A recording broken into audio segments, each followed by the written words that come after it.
So 50% of people who work in PR in the UK tend to work in a creative agency, so a comms agency or a digital agency of some kind.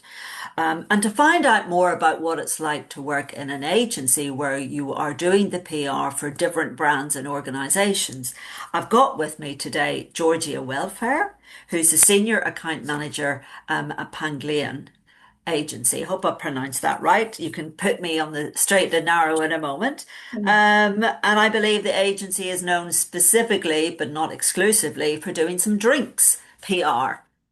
So first question, what's your job, Georgia? Tell us about what being a senior account manager is like.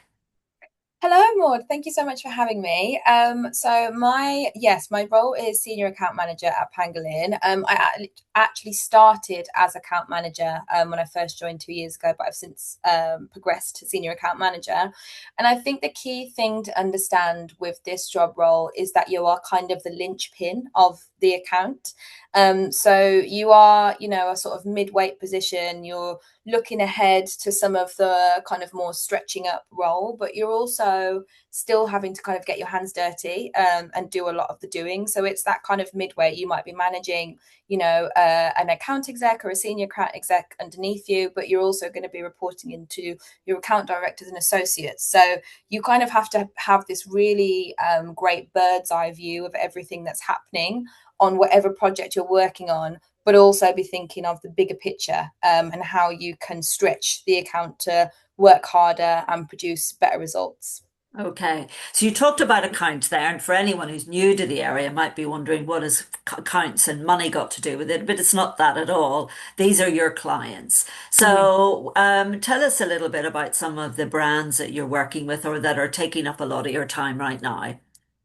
So I have worked on quite a few of our drinks brands. I also have worked and am currently working on Frank's Hot Sauce. So they're a condiment brand that we do the social media for and some PR activity as well. I work across a lot of our campaigns. So we've done some really exciting campaigns with drinks brands recently, including a campaign with Absolute Vodka, which was a tube station takeover. We essentially did a collaborative bottle with Keith Haring and Absolute Vodka have kind of been playing in the art space for years and years and years, and it was a tribute to him. So we changed Charing Cross to Haring Cross Station for the day. And that was a big full scale event right from start to finish. But there was also obviously a big media push with that as well. So we wanted the media in London and from a national point of view to know what we were doing and care about why we were doing it. And then I'm also working on the flip side, a period tracking app called Clue. And we have just launched a campaign called The Cost of Bleeding, which looks into the lifetime cost of menstruation for the average person in the UK. And the goal with that is to not only make Clue known as a reliable source for understanding your body, but also to petition Parliament to actually make period products free in the UK. So very different objectives with these brands, but really great work and very busy as well. Yes, so what we're picking up from that is there's an element of stunts, such as the takeover, Yep. and then there's an element of something new where you probably got to come up with an idea or to get something new, a new device or a new brand known, Yep. and what that involves. Um, if you work in an agency, which you do, where you are working on different brands and organizations, you don't get to choose those. You don't get to choose who you work with. No. So, are there swings and roundabouts to that, do you think? Yeah, I think to be honest, when you're working in an agency, you have to be flexible, and you, as a PR person, will naturally become an expert in a lot of things that you probably didn't ever think you would be an expert in. So, I probably don't look like I know anything about football, but I've had to work on campaigns with Arsenal Football Club before, and I had to become an expert in that. And you do just have to kind of be adaptable to wanting to understand the brand that you're working with. And that means, understanding them right from the ground up. But you might not have used their service or product before. So you have to kind of immerse yourself in that brand world. And sometimes it might be something that you're not interested in naturally. And Mhm. that just kind of is the lay of the land. But your job is to make the brand and the client that you're working with something that is interesting to the media or the audience that they're trying to reach. Yeah, you talked there about some of the campaigns and work you've done. So you've touched on media. So I'm assuming there's media relations and there's building relationships with journalists and coming up with newsy ideas. What other sides of things would you be involved in aside from media? Gosh, there's quite a lot. So I think one thing, I'm in a creative agency at the moment. So sometimes you might be working in an agency that is specialist. So my last agency, for example, was more focused on press office versus kind of events and campaigns. So it might be that I am doing production alongside media. So the end goal for a campaign might be to be in Stylist or Glamour or the Sun newspaper, but they might want to do an event to help them get there, and my job might have to look like finding a location, hiring models, running a photo shoot, hiring a production crew, managing video and photography assets. It also might look like working with influencers because the client might want to amplify their product or service through influencers, as well as doing a traditional PR push on the campaign. So it can also look like doing wacky things. Like last year, I was in a fish and chip shop with Danny Dyer for Frank's Hot Sauce. Didn't think that that was part of my job, but here you are. And it was brilliant. And again, I think when you're working in agency and PR in general, you might find yourself doing one thing one day and one thing the other day, and every day is totally different. Yeah, that sounds so definitely coming across the flexibility and variety that Mhm. exists. Now, what about dealing with clients? Because if you work in-house, you're working inside the organization, you're embedded in it, you're doing PR that either you've created or you've briefed yourself, really. But in an agency, you've got to manage client expectations. So, is there anything that sets apart the sort of person that would fit very well with that kind of environment? Yeah, I think, above all, people by people. And I think working with clients, one of the most important things is that you build an authentic relationship where you can. And not every client relationship is going to be the same. And I think it's understanding what works for some people and what doesn't. Some clients like regular updates every day. They might want you to join a call and talk about the weekend. Other clients might be really time poor and just want to get to the point. And I think you just have to make sure that you are doing what is best for the brand and the relationship that you're trying to build. And also being personable. The work that we do is can be very busy. It can be challenging sometimes, but ultimately, if you have a good relationship with your client, sometimes that means delivering bad news. Sometimes that means having to pivot, but if you've built that trust and that good rapport, then you've set the foundations for a really positive relationship. If somebody was going for an interview in an agency and trying to consider if agency was right for them, Mhm. um, you've worked for a few agencies now.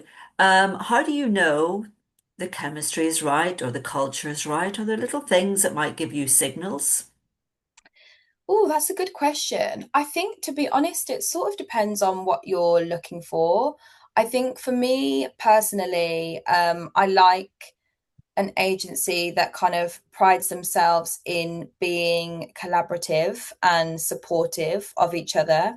It's always a green flag if you see that an agency champions everybody from the ground up, and that everybody has opportunities to contribute to the business and working together as a team. Also from the kind of bread and butter stuff like their diversity and inclusion policy, or they might have committees that people are part of, or enrichment things like that. A lot of agencies will have those sort of things, but I think, to be honest, you kind of get a bit of a vibe when you go, and if it's somewhere that feels welcoming and warm, yeah, that's normally, I would say, a green flag. Great advice there. Now, you haven't always worked for this agency, Pangloalian. You've worked, I think, is this your second agency? And if so, I'd love you to share how you got your first role. You know, it sounds Yeah. like you went to university, so you graduated. What did you graduate in, and how easy? What tips have you got for anyone who's finding their first role? Yeah, so I my last agency was WPR based in Birmingham, and I actually applied for work experience there while I was studying. So I studied at Birmingham University, and I did media and communications, which is a Bachelor of Arts. And at the time, the degree had a few different modules in different areas of media. So I did a degree in film, a module in film, module in events, but one of the modules was public relations, and I kind of fell in love with it and knew that is something I wanted to do. And my lecturer at the time actually had previously worked at WPR and kind of recommended to explore them as a work experience placement. So I did. In my second year, I did a week's placement there, and then I finished my degree. COVID happened, and I was looking for a job, and I kind of reached back out to WPR a couple of years later and said, look, I'm keen to understand if there's any graduate roles. And luckily there was. So I applied for a job, and I got the job, and I was there for 3 years. And then I decided that I kind of wanted a bit of a change of scenery. So 2 years ago now, I decided to move to London. And I didn't really have an idea of what I wanted to do in terms of going to a different kind of agency or going in house. I was quite open. But when I applied for the job at Pangolin, I think what attracted me is not only the sort of brands that they work for, but also it was quite creative led, and had a bit more kind of experience in events and things like that, which is something I wanted to try. So yeah, I've got a good spread of experience across my two agencies. That's interesting. So, spending a couple of years at one, then moving to another. I don't know if I've asked you this already, but what sort of things would somebody in an executive role spend most of their day doing, versus what somebody in an account management role, which is what you're a senior account manager now. But what would the key differences be? If you could just encapsulate a couple of kind of points there. Yeah, I think as an exec role, your kind of main, I guess, job is to be really immersed in the media landscape, checking the news every day, checking for trends every day, seeing what brands are doing. I think just being really ahead of the curve when it comes to cultural moments or newsworthy moments, so that you can kind of be in the know of what journalists are writing what, who to tap up, and you'll be pitching and speaking to journalists all the time. You might also be doing kind of some of the more fundamental parts of managing a client, so stuff like reporting, which is also really important, and the sort of the day-to-day kind of client comms as well. But yeah, I would say the main thing is just being like an expert in the media landscape, and just kind of, yeah. Compared to maybe one or two points that what happens when you move into an account manager role? Yeah, so account manager role, I guess you're doing a little bit less of the doing. So you might be, instead of writing press releases, you will be reviewing them. You might still be speaking to the media, but instead of kind of doing the whole sell-in yourself, you might be directing that sell-in and making sure that the team is each focusing on a specific area of the media. You might also be leading on what that media strategy is. So when a client comes to you with a brief, you are responsible for understanding how you're going to get that media to care about what you're doing. And you might have one approach for national media, you might have one approach for consumer media. You also will probably be doing a lot more client comms as well, and managing that client relationship, and also speaking to your account directors about some suggestions that you have to make the work that you're doing bigger and better and more impactful, and managing the more junior team members as well. Yeah, so there sounds like there's a little bit more business focus, Mhm. the profitability, keeping the clients happy, but also listening to their needs, as well as making sure that the team that you're working with is very well managed, informed, motivated, all of those kind of things. Yeah. We've just got a very short minute left, so maybe a piece of advice you wish you'd had earlier. Oh, that's a great question. A piece of advice I wish I'd had earlier is I think it can be quite overwhelming when you first start out in PR. I did a degree in PR and I still felt like I didn't know what the hell I was doing when I sat down at my desks. And, I think that you learn a lot quicker than you think you will.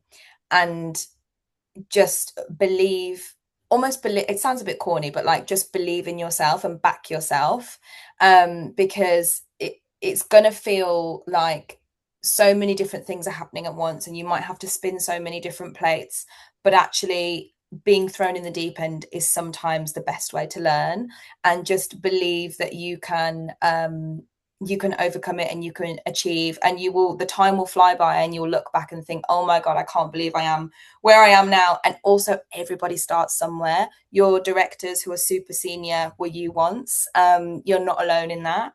And yeah, you can go on to achieve great things. Wow, well, that's a great kind of comment to finish on. You can go on to greater things, believe in yourself, and not to be afraid to be thrown in the deep end.